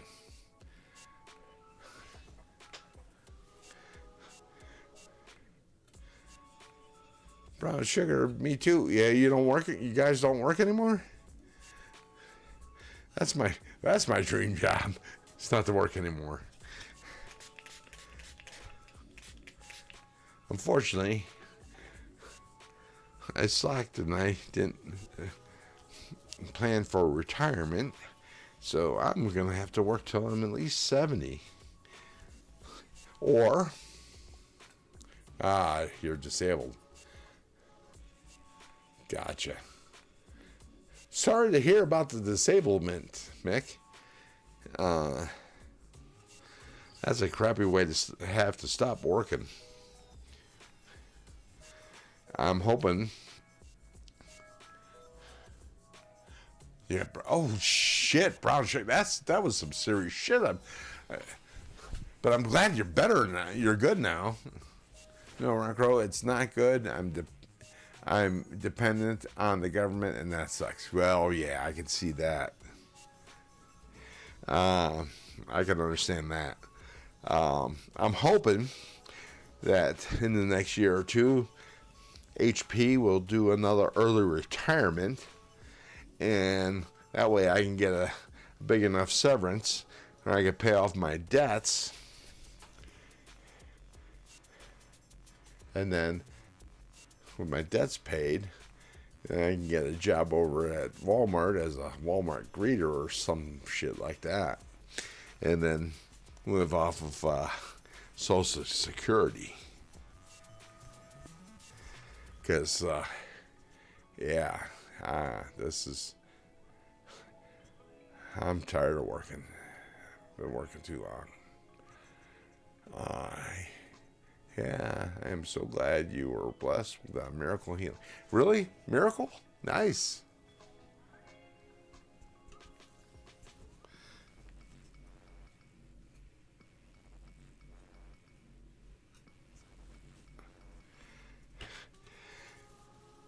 Yeah, with my job, it's very, I have to do, for some reason, I work on these big printing presses, digital printing presses, and for some reason, a lot of the work has to be done low. So that means I have to get on my knees. Well, I've had some knee injuries, work-related knee injuries, but still related knee injuries. And if I kneel for more than 10, 15 minutes, I'm toast. My legs are toast. And it's never just 10 minutes. And it's always get up, get down, get up, get down, get up, get down. Yeah, knocks me out for about a week. Or at least a couple days. Well, I'm 63. So I got 7 more years for till the maximum benefits that I can get from Social Security accrues. That is, provided the current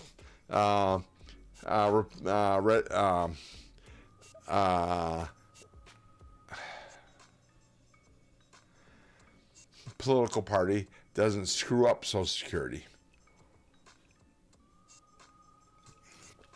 But I made a mistake and I didn't do the math correctly last time HP offered early retirement.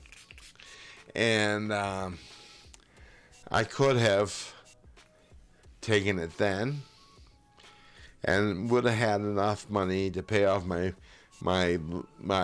debts and get me at least a cheap car, because my only car that I have right now is my company car. So I'm gonna have to get a vehicle, which I haven't had to pay for gas, and I don't know how many years. Well, I know how many years. 23 years, because that's how long. 24 years, because that's how long I worked for Hewlett Packard.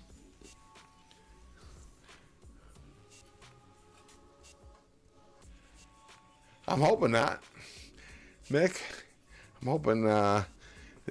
Let's see. They last offered the early retirement about 2 years ago, and they usually do it every 5 years or so.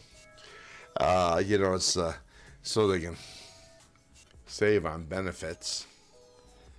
This last time they offered actual 3 years of medical at the same rate that I'm paying now, but only if you don't qualify for what's it called? What's the the retirement one called, the one from the government. Medicare. If you don't qualify for Medicare, you qualify for Medicare, they didn't cover the insurance. But Medicare. What did I say? Anyways. Yeah, Medicare. Oh, I am done then. Holy moly. I'm going to strap this up a little bit. But you don't have, yeah. So, right now, I am poised to work from home starting in August or maybe September. My replacement got hired and will be in place in August. And then, yeah, then I'll have a desk job. I won't have to kneel anymore. And then I'll be good for, I'll be able to do that job for 7 years. Oh, yeah. Oh, man. Man, I wish you guys could feel this. I'm going to do a little burr removing with my ceramic rod, which costs like $6. The link is in the description of the video.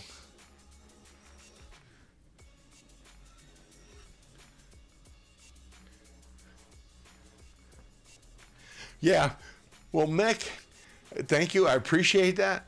I'm just, you know, I've been screwed by my company I don't know how many times. I mean, you know, they owe me for the position they put me in for these last 7 years. But anyways, I've been screwed so many times by my company that they tell me I'm going to have a position here once my replacement arrives. But I'm not going to hold my breath. Because it'd be just like my company to say, oh, yeah, but you know.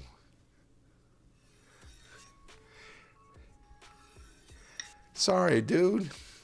And in order to stay with the company, you'll have to move, because we just hired this woman from Israel and we're paying for her to move. And yeah, so until I actually have the position,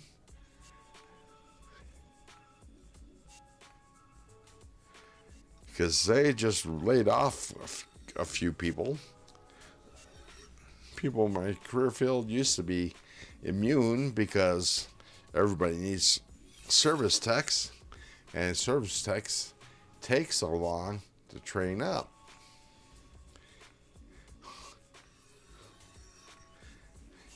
But everybody seems to think AI is the shit. So they may think that I could be replaced by AI.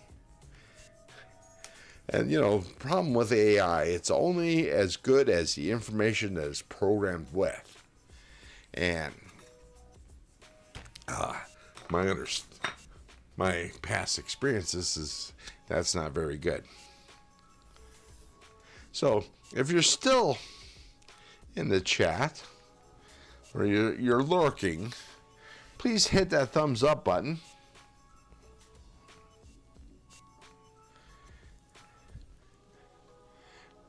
Subscribe if you're not already subscribed.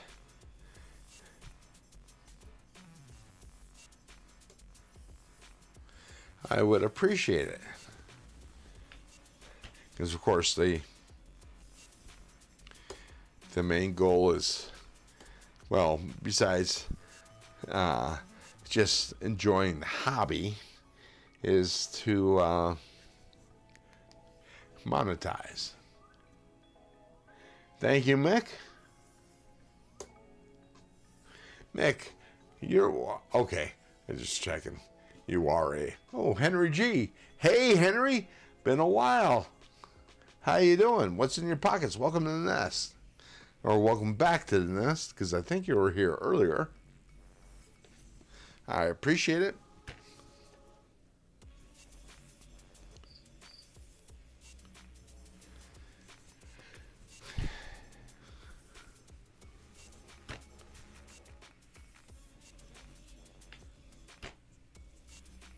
What?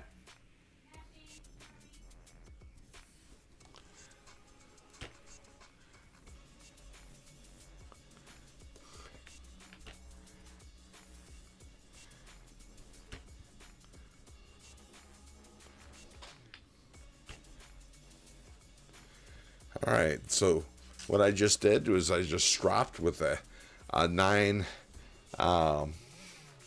micron diamond emulsion strop. That's seen better days. I need to put some more leather on that, and because for some reason, as soon as I get a new strop, I tend to, for some reason, accidentally go backwards. Success, the 28-year-old Craftsman 6.75 horsepower push mower is alive. It's alive. Congratulations, old man. And Henry G's carrying a combat Troodon today. You know, I've heard of the Troodon, but I'm not. Man, I wish you could share pictures. I would like to see what a Troodon is. And unfortunately, I won't remember that coming up when this live stream ends. So now I'm using a 6 micron strop. Here's what I was saying was as soon as I put new leather on my strops and put some new diamond emulsion, I'll have a lapse in concentration, and I'll accidentally go backwards and cut my leather, which is never a good thing.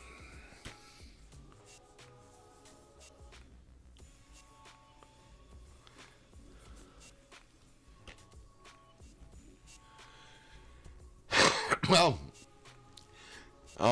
YouTube doesn't make it so that you can share.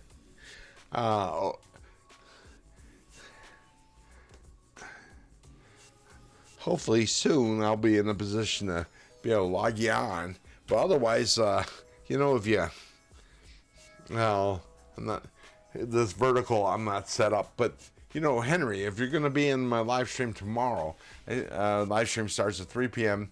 Pacific time, 6 p.m. Eastern time tomorrow. That's my normally scheduled live stream. Anyways, if you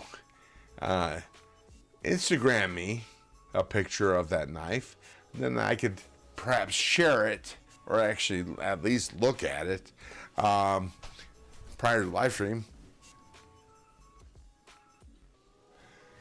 Henry, you know, we all have our things. Technology is mine. I made it my business, technology, when I was in 6th grade. I made my first computer when I was 6th grade. It entailed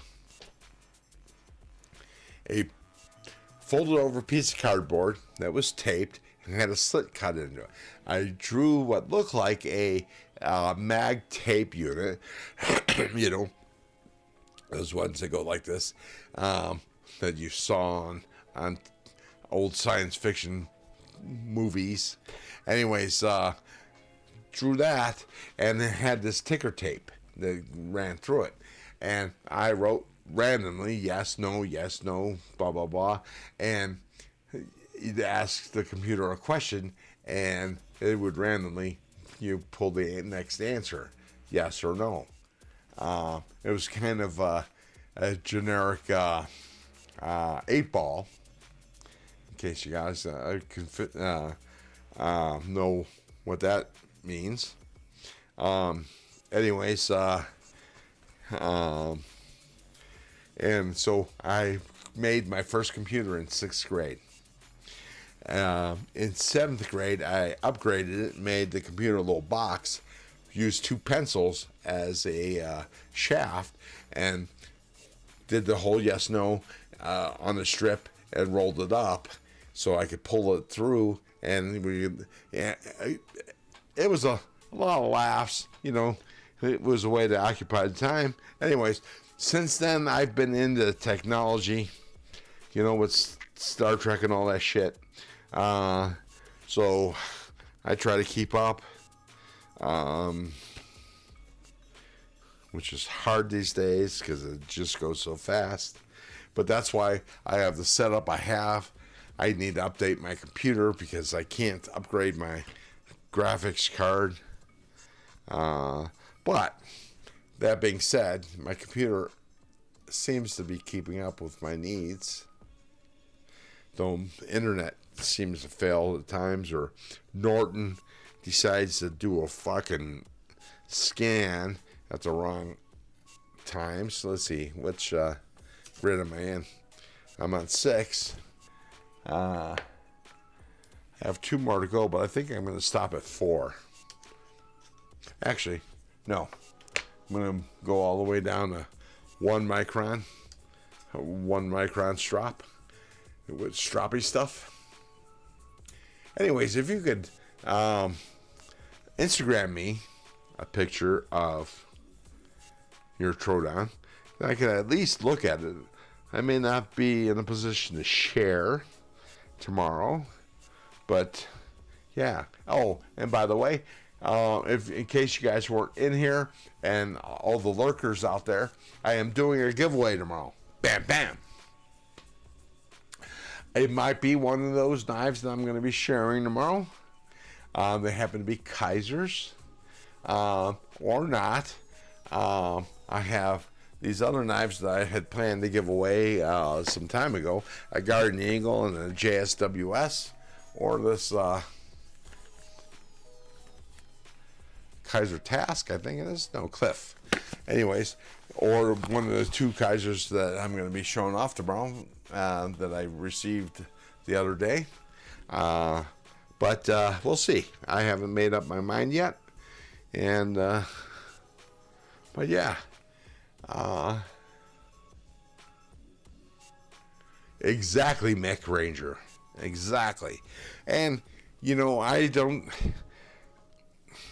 care if you're a truck burglar. I don't care. I'm just glad that you're in the stream. So there we are. Okay. So let me do another deburring with my ceramic rod. If the granddaughter stops by, I'll get her to help me do the pictures thing. Well, thank you. I appreciate it, Henry.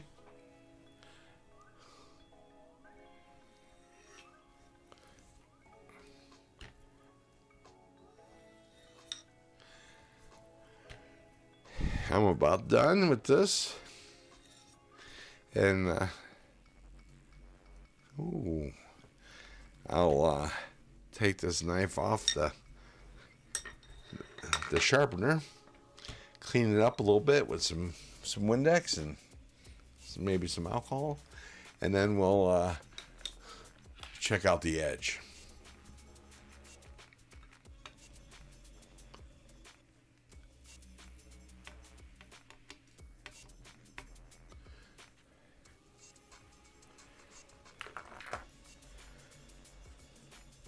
I need to get a metric bit this size. I think it's a 2 millimeter.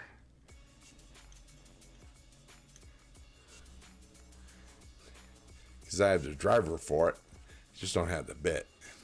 If the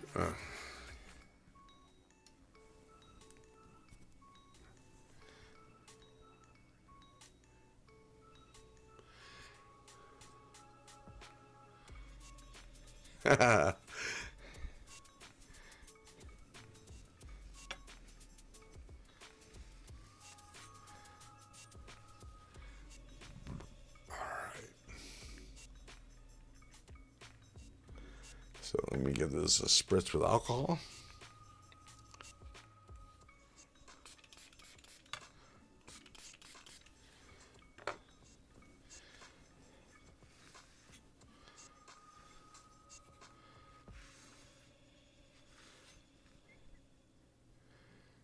Huh.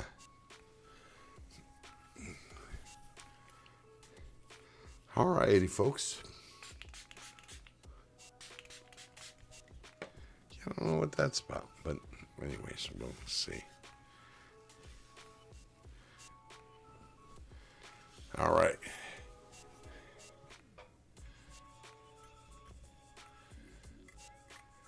Someone is Maker Ranger saying someone is selling an awesome Manix 2 Rex 45 with OG scales. Nice. Only $279. Well, the materials alone sounds like it justifies the price, but I don't know about the Manix. I can't remember what it looks like. Ooh, that's sharp. But here, look at this. Look at this edge.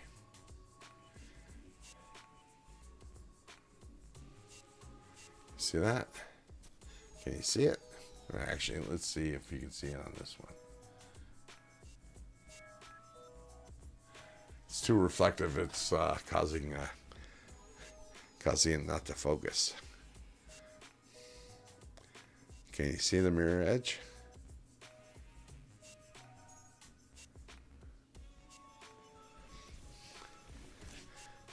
Ooh, has a lynch clip too. Nice.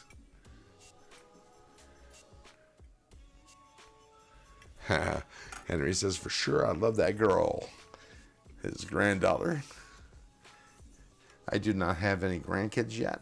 Well, not biologically. My girlfriend has two grandsons. Get this. Now, mind you, I am a comic books fan.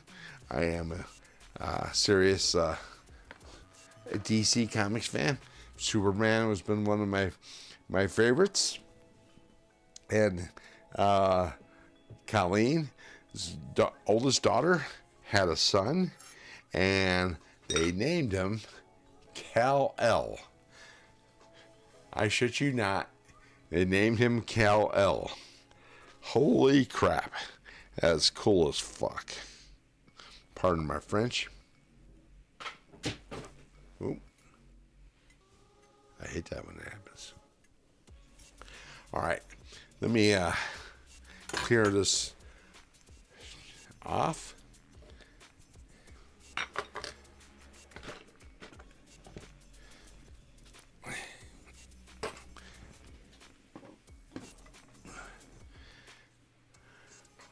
Put my main panel back on. Boom, boom.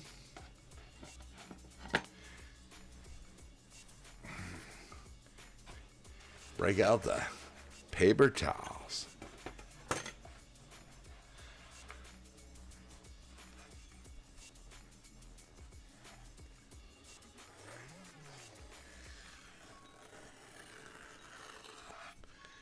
See that?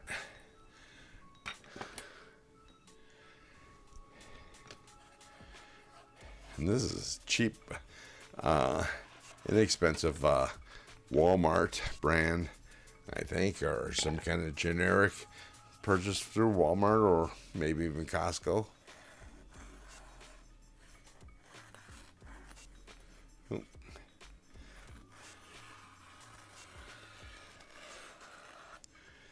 Nice. All right, people. I did what I needed to do. It's been 2.5 hours.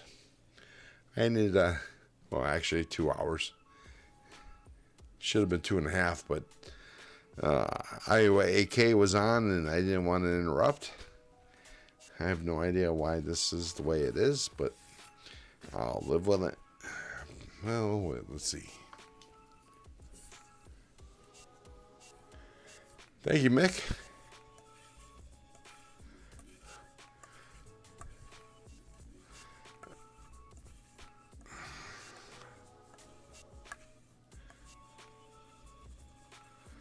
I don't know what that line is. See that line? See that? Right there. I don't know what that's about. Some blade damage or something. But can you see the Damascus. Boy, I need to get an affiliate link with Delstrong. Holy shit. Anyways, you all have a good night. We'll see you on Bees later, soon.